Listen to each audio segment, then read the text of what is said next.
Señoras y señores, muy buenos días, amable teleaudiencia de Emigrados Televisión que se emite desde Bilbao, Euskal Herria. Con la realización de diversa comunicación le damos la bienvenida a Panorama. Yo soy Eliezer Jiménez Julio, saludándoles desde Ginebra, Suiza. Tenemos un tiempo como si fuera primaveral ya, se huele la primavera aquí en Europa, aunque todavía no estamos seguros porque creemos que llegarán nuevas nevadas en esta parte de la Europa central. Agradecemos a Maya el apoyo técnico en los estudios centrales en Bilbao. Nuestro programa del día de hoy, Colombia, una reforma a la salud por la vida y la paz. Nuestro invitado de hoy, el doctor Sergio Izaza Villa. Él es presidente de la Federación Médica Colombiana, médico pediatra de la Universidad del Rosario. Cuenta con más de 40 años de experiencia como especialista, profesor clínico de pediatría de la Facultad de Medicina de la Universidad de los Andes, miembro de la Asociación Colombiana de Pediatría y de la Sociedad Colombiana de Pediatría. Él está en Bogotá, es miembro del Colegio Médico de Cundinamarca y repetimos, es el presidente de la Federación Médica Colombiana. Doctor Izaza, buenos días en Colombia, buenas tardes en Europa. Gusto en saludarle y un placer tenerlo con nosotros, médico. Buenos días, Eliezer. Pues muchas gracias por esta invitación y es realmente una oportunidad de oro para darle a conocer al mundo y al resto por fuera de Colombia cuál es la situación que estamos viviendo en este momento en materia de salud. Muchas gracias, doctor. De verdad que es un placer y un honor contar con usted para que nos explique a los colombianos que estamos en el exterior, a la misma comunidad internacional, y el programa se ve también en Colombia en los canales de YouTube, hablar de un sistema de salud que en muchas partes de Colombia las autoridades, los gobiernos anteriores dicen que es uno de los mejores sistemas de salud del mundo. No sé si se parecerá a los sistemas de Europa, pero que quisiéramos que usted nos contara cómo está hoy el sistema de salud en Colombia en lo referente a lo que nos interesa a la gente de a pie, el pueblo, no a los ricos, ni a los poderosos, ni a los empresarios o a los negociantes de la salud. ¿Cómo está el sistema de salud hoy para los pobres en Colombia, médico? Bienvenido. Gracias. Bueno, el sistema de salud en Colombia está en una condición de que si sigue funcionando tal como está, es insostenible. Va hacia una quiebra total y no sería la primera quiebra porque ha habido varias quiebras en donde el gobierno refinancia y refinancia el sistema para que se quiebre nuevamente. Y el quid de la cuestión está en que estos dineros, los dineros públicos de la salud con destinación específica, el sistema de salud actual, ese que usted acaba de decir que en medios nacionales e internacionales lo catalogan como uno de los mejores del mundo, pues en ese sentido para el manejo de instituciones privadas y los dineros privados, de los dineros públicos con criterio privado, sí, es muy bueno en ese sentido. Pero desde el punto de vista de la cobertura real y de la prestación real de tus servicios de salud y de la equidad, no es cierto. Es un sistema inequitativo. ¿Y por qué? Pues porque tiene regímenes diferenciales de prestación de servicios según la condición socioeconómica de las personas, es decir, según su caso, su capacidad de pago. Y la otra cosa por la que se dice que es uno de los mejores del mundo, es porque tiene una cobertura del 95%, pero esa cobertura no es real, es una cobertura de papel, porque las personas sí, el 95% de las personas tienen un carnet que los identifica como beneficiarios del sistema de salud. Sin embargo, hay por un lado 5 millones de personas, 5% que corresponde a algo más de 3 millones de personas que no están carnetizadas, pero por otro lado, en una gran parte del territorio nacional, que supera los 8,5 millones de habitantes, no hay posibilidad de que ocurra la utilización de ese carnet porque no existen los centros de atención para estas personas. Pero por otro lado, en donde existen centros de atención, solamente en menos de la mitad de los municipios del país hay algún tipo de centro de atención. De manera que es lo que ocurre con este maravilloso sistema, como lo denominan, que simplemente es un sistema que funciona en las grandes ciudades donde hay flujo de dinero suficiente porque tienen economías que permiten funcionar de acuerdo con el criterio.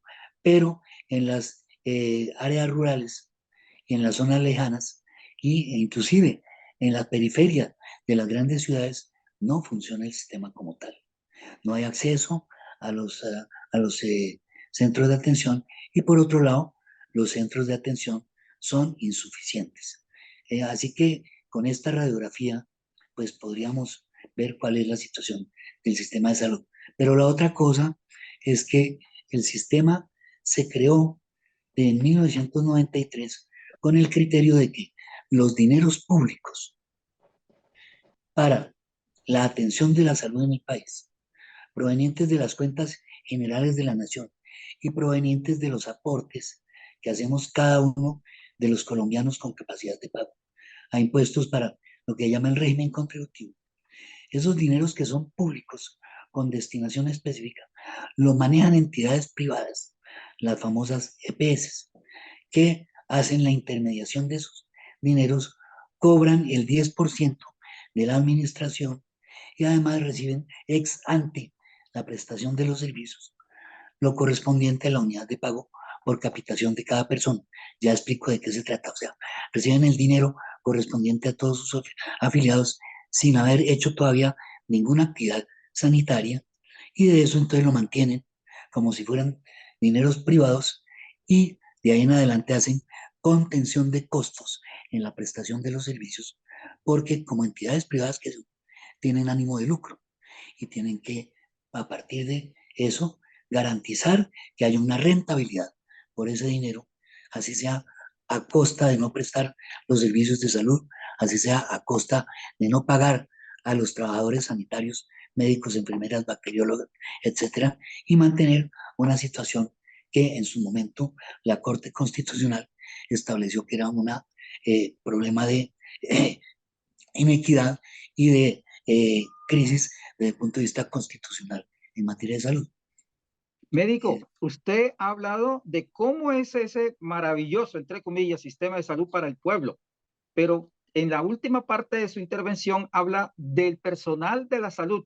Es decir, también nos interesa saber que médicos, enfermeras, auxiliares, ayudantes, todo el sistema humano de la salud en Colombia, ¿cómo está hoy, médico? Está totalmente desprotegido. Más del 80% del personal sanitario que trabaja en el sistema de salud colombiano no tiene, no tiene estabilidad laboral, no tienen una protección real de riesgos laborales. De hecho, durante la pandemia hubo más de 400 entre médicos y enfermeras muertos, fallecidos, atendiendo a la gente. Un país que se da el lujo de perder a más de 400 médicos y enfermeras trabajando y no les compensó a las familias, ni siquiera al 20% de las familias, que quedaron huérfanas de el proveedor principal, fuera médico o la médica, o enfermero o enfermera, o bacteriólogo, como ocurrió. Y además los médicos y las médicas o enfermeras que estuvieron enfermas cuando volvieron a sus sitios de trabajo no tenían, ya no tenían trabajo. ¿Y esto por qué? Porque ocurre que el tipo de contratación laboral no da estabilidad porque son contratados por tercerización o a trabajo de Estado. Es decir, servicio prestado, servicio pagado, pero no inmediatamente, sino dentro de 3, 6 meses, un año o nunca pagado. Esa es la situación de los trabajadores de la salud y ese es el sistema maravilloso, muy, muy bueno que se plantea a nivel mundial y a nivel internacional. Entonces, por eso nosotros decimos, eso no es cierto. Es muy bueno desde el punto de vista financiero para las instituciones privadas con ánimo de lucro, intermediarios. Para ellos es excelente. Pero para la salud de los colombianos y para la salud de quienes cuidan la salud, no, es muy malo. Y para el desarrollo científico, para la autonomía profesional, también es pésimo. Por eso queremos cambiar. Estamos en el programa Panorama, hablando hoy con el doctor Sergio Isaza Villa, presidente de la Federación Médica Colombiana, con nuestro tema Colombia, una reforma a la salud por la vida y la paz. Él ha hecho una radiografía de cómo funciona el sistema para el pueblo, cómo está la situación de grave y delicada para el personal de salud, y él lo ha dicho. Y el gobierno que encabeza el doctor Gustavo Petro ha dicho una reforma a la salud. Doctor, ¿en qué consiste esa reforma a la salud que ustedes están planteando y que el gobierno del cambio del doctor Gustavo Petro está liderando? Bueno, este proyecto de ley es un proyecto precisamente que plantea el cambio sobre la base de una reforma estructural del sistema de salud. Y este cambio se plantea no a partir del doctor Gustavo Petro. Este es una situación que estamos trabajando médicos, enfermeras y trabajadores de la salud desde hace más de 8 años. Es decir, cuando en 2015 fue finalmente aprobada y sancionada la ley estatutaria de salud, que al ser una ley estatutaria es una prolongación de la Constitución, es decir, hace parte del bloque de constitucionalidad en Colombia, que establece que la salud no es un derecho prestacional, sino es un derecho fundamental. Entonces, en la medida en que es un derecho fundamental, no tiene obligación el Estado de garantizar que así sea y que la gente disfrute del derecho a la salud. Y esto se basa en el artículo primero de la Constitución, que es colombiana, que dice que Colombia es un Estado social, democrático de derecho. Entonces, nosotros lo que hemos hecho es, primero trabajamos durante 4 o 5 años en la construcción y redacción de la ley estatutaria de salud, los médicos y sectores ciudadanos, y salió adelante esa. Ahorita lo que queremos es desarrollar e implementar lo que ordena la ley estatutaria a través de un sistema, es decir, la ley estatutaria dice qué es la salud, qué es ese derecho, y la ley ordinaria que impulsamos con la propuesta de cambio es cómo se hace eso. Entonces, esto lo empezamos a trabajar desde hace 8 años. Las organizaciones médicas nacionales trabajamos permanentemente durante mucho tiempo hasta que llegó la pandemia. En la pandemia ocurrió una cosa, es que hubo desacuerdos con relación a la forma como estaba manejando el gobierno la pandemia, en donde manejaba la cuestión de manera gerencial, como si se tratara de una empresa, y la parte de atención en salud pública no se le puso el cuidado suficiente ni se le metió la fuerza a eso.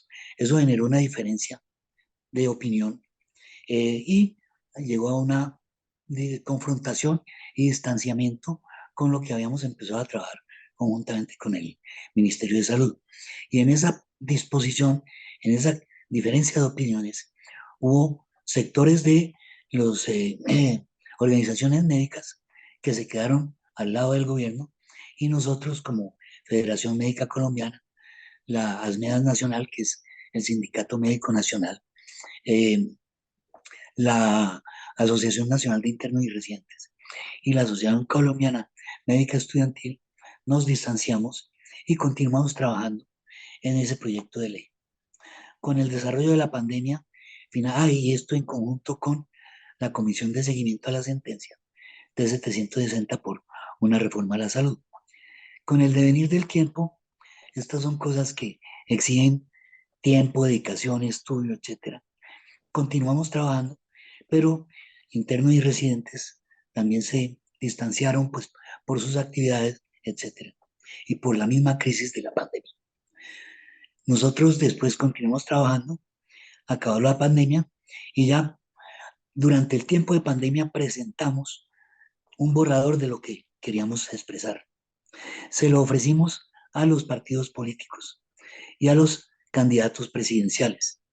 Y de los partidos políticos, digamos que lo que fue el Partido Verde, Colombia Humana, el Pacto Histórico, etcétera, acogieron esa propuesta por encontrarla de inclusión democrática y de avanzada y que realmente planteaba un cambio. Igual hicimos con todos los candidatos presidenciales. Les presentamos la propuesta y solamente Gustavo Petro, cuando la leyó, dijo, me identifico con esta propuesta, esta es mi propuesta. De verdad que eso es importante, esa historia, porque es como la sociedad colombiana o un sector de la sociedad colombiana, en donde estamos los médicos, por no segunda ni tercera vez, por muchas veces, que después les puedo contar, hemos entregado al gobierno proyectos de ley que construyen país, ¿sí? Y que construyen el Estado, que ayudan en la construcción del Estado. Y en este caso, el gobierno del presidente Petro dijo, esto sí es cambio, lo acojo como propio y lo avala. Y pues de allí, de la federación, salió la ministra de Salud, que era la vicepresidenta de la federación, y salió también otros funcionarios que estaban en la comisión. Doctor Izaza, usted ha hecho la radiografía, la historia de cómo se ha planteado, cómo se construye esta propuesta de reforma. Rápidamente cuéntenos, ¿qué es y por qué motivo la parte de la derecha en Colombia, esa oposición al gobierno de Petro, dice que eso no sirve, que es un cambio que vamos a echar hacia atrás? ¿Cuál es lo malo y lo bueno de esa propuesta y por qué razón están macartizándola, la están estigmatizando, la están señalando, la están volviendo una especie de diablo? Bueno, eso es que hay 82.3 billones de razones, porque son 82.3 billones de pesos que vale este año el presupuesto de la salud. Imagínese usted la delicia de que en Colombia cuando empezó la ley 100 empezaron más de 150 EPS y por su incumplimiento en capacidad para cumplir con la misma ley 100 han ido desapareciendo y ahorita quedan 28 nada más, de las cuales solamente 8 cumplen y ni siquiera totalmente con las exigencias financieras de la misma ley 100 y quedarían 8 para cumplir con este cometido. Entonces imagínense que quitarles esa intermediación de 8.3 billones de pesos a estas 8 empresas o entidades. Eso es una cuestión que es bárbara, ¿no? Es importante. Además que, mire, se cobra por administración de estas entidades el 10% de ese presupuesto. O sea, 8.3, perdón, de 82.3 se cobra el 10%, o sea, 8.23%. 8.23 billones de pesos, Claro. sin hacer todavía nada por la administración, y sin contar que de acuerdo con la ley, por la cuenta de compensación, por cada habitante, por cada afiliado a esa EPS como paciente o usuario que llaman, nosotros llamamos pacientes. Entonces, recibe lo que se llama la unidad de pago por compensación que les había hablado anteriormente. Y esa unidad de pago por compensación es 1.000.000 y pico de pesos al año. Entonces, imagínense una EPS que la más pequeña, que es lo que permite la ley 100, tenga 100.000 afiliados y recibe ex ante en su cuenta de compensación 1.000.000 de pesos por 100.000, son 100.000 millones de pesos, todavía sin haber hecho nada, más el 10% de esa cuenta por administración. El 10% de 100.000 millones de pesos son 10.000 millones de pesos. Ese es el problema. Por eso es obvio, para ellos no les sirve, pero para la población colombiana y para el personal sanitario del sistema sí sirve. Y tampoco les sirve a ellos porque además de esto, pero sí les sirve a los hospitales y a las clínicas, porque lo que ha ocurrido a lo largo de la ley 100 es que muchas instituciones, pequeñas, medianas y algunas grandes, se han quebrado y han sido absorbidas por las EPS, utilizando los dineros públicos con criterio privado. Pero además existe una cuestión que llama integración vertical, es decir, que las EPS con esos dineros públicos han comprado o quebrado o construido hospitales y clínicas y centros de diagnóstico propios y se integran verticalmente en ese sentido, o sea, es yo con yo. Entonces lo que se les ha dicho es, vea, ustedes así no pueden seguir funcionando. Pongan a funcionar dentro del sistema a sus instituciones clínicas y hospitales privadas que tienen y centros de atención y compitan con calidad y por calidad, pero no tienen por qué quedarse con todo eso. Esa es la razón de ser. Doctor Sergio, en palabras del pueblo, ¿En qué se puede y en qué se van a beneficiar los colombianos de a pie? Los que no tienen cómo ir a una medicina privada. Claro, entonces vea, eh, de entrada se va a beneficiar porque llaman al teléfono y hay un sistema público único de información integral en salud, que es un sistema electrónico con tecnología de última generación y con inteligencia artificial, que tiene capacidad, por ejemplo, en cuanto a las llamadas, de contestar no sé cuántos miles de llamadas por segundo, de acuerdo con lo que nos han planteado y dicho la gente, los ingenieros y la gente que sabe de este tipo de sistemas electrónicos, de software, con inteligencia artificial. Entonces la gente no va a tener que esperar a que le contesten. Yo llego y llamo a una EPS y me puedo estar toda una mañana. Y cuando me contestan, es que necesito una cita con el gastroenterólogo. Un momentico. No, señor, no hay agenda. Vuelva a llamar para tal. Entonces, este tipo de cosas no pasan. Por un lado, primero. Segundo, las EPS son organizaciones que tienen un área territorial delimitada. Y si yo viajo por fuera del sitio de mi área territorial en este momento y me toca una urgencia, por ley me tienen que atender la urgencia. Pero si me mandan a donde el médico de la EPS y en la región donde yo estoy todavía, no hay médico en mi EPS, me tengo que esperar o a que autoricen la atención o volver aquí a donde está mi EPS, buscar la cita, esperar que me den la cita y luego sí que me atiendan. Esa cuestión desaparece. ¿Desaparece por qué? Porque se tiene contemplado varias cosas. Uno, la construcción de 2.000 centros de atención primaria en salud en todo el país. En esos más de 900, le había dicho que 600 municipios tienen. Entonces, hay 400 o 500 que no tienen, se van a construir ahí.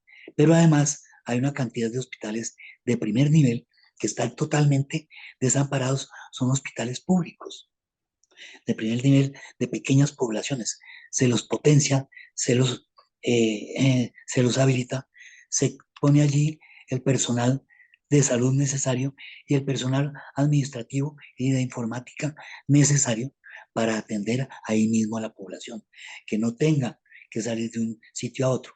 Pero además, la otra cosa de la que se beneficia la gente, bueno, entonces, recopilando, llama, lo atiende, o si no tiene cómo llamar, va directamente allá y allá se lo organiza. Uno, dos, todas las familias, yo con toda mi familia me inscribo en ese centro de atención primaria en salud. Ya le voy a contar cómo es mi situación aquí en mi casa. Yo tengo una EPS, mi esposa tiene otra EPS, el hijo de mi, el hijo de mi esposa está en otra EPS y nosotros somos matrimonios, segundo matrimonio. Y y mi hija, una de mis hijas, tiene otra EPS y mi nieta está con otra EPS. Cuando el COVID pedimos la atención, entonces me vinieron a tomar la muestra a mí. Le dije, aquí está mi esposa. Sí, ¿de qué es? Con mucho gusto, señor. ¿De qué EPS es? No, de tal. Ah, no, tiene que llamar y que venga la prueba acá. Es decir, eso es fragmentación de servicios. Aquí lo que se da es integralidad en el servicio. Pero la otra cuestión es que estas instituciones tienen capacidad de resolver ahí mismo, ¿sí?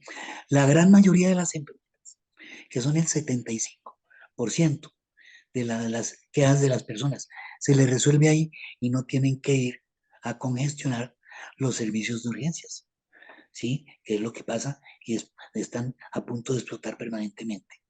Eso por un lado. Pero hay otra cosa muy importante y es que aquí el sistema sale a buscar, el sistema de salud sale a buscar a la población, porque tiene unos equipos de atención básica, primaria, que está constituido por médico, odontólogo, o médico o médica, ahora toca hablar así, por odontología, medicina, enfermería y la persona que hace toda la cuestión estadística.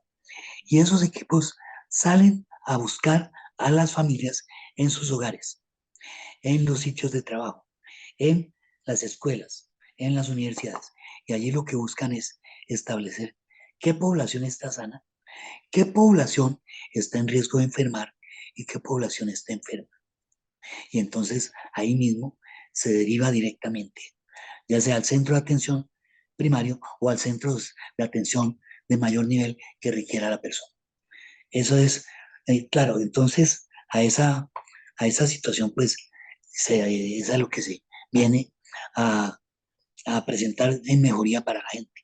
Y esta cosa no significa por ningún motivo que la gente deje de recibir, por ejemplo, los enfermos de cáncer o con enfermedades crónicas o enfermedades huérfanas, no van a dejar de recibir, o los enfermos renales o cardíacos, sus medicamentos, porque es ya el comprador no va a ser la EPS, sino un sistema único de recaudación y pago y de compra de los servicios y los medicamentos. Eso es muy a grandes rasgos lo que funcionaría. No hay intermediación de alcaldes, gobernadores, como se dice. Eso es Las falso. EPS no van a desaparecer en su totalidad. El dinero va a ser directamente girado del gobierno nacional a los centros hospitalarios que prestan directamente el servicio al usuario, al paciente, como se le dice, no al cliente, como lo llaman las EPS. Y Sí. en la parte que concierne y que nos importa mucho también, porque ustedes son los que nos prestan la posibilidad de salvarnos la vida en un momento determinado. Y ese proyecto de ley de la reforma de la salud, ¿en qué beneficia al personal médico, sanitario? Bueno, pues precisamente como le decía, el personal sanitario, médicos, enfermeras y todos, estamos con una inestabilidad laboral total. Muchas veces trabajando en unas condiciones indignas por la situación de los hospitales, como le decía yo, de centros de salud totalmente abandonados y olvidados. Entonces, por un lado, se dignifican los sitios de trabajo. Esa es la primera cosa. Pero además, por otro lado, se da estabilidad laboral.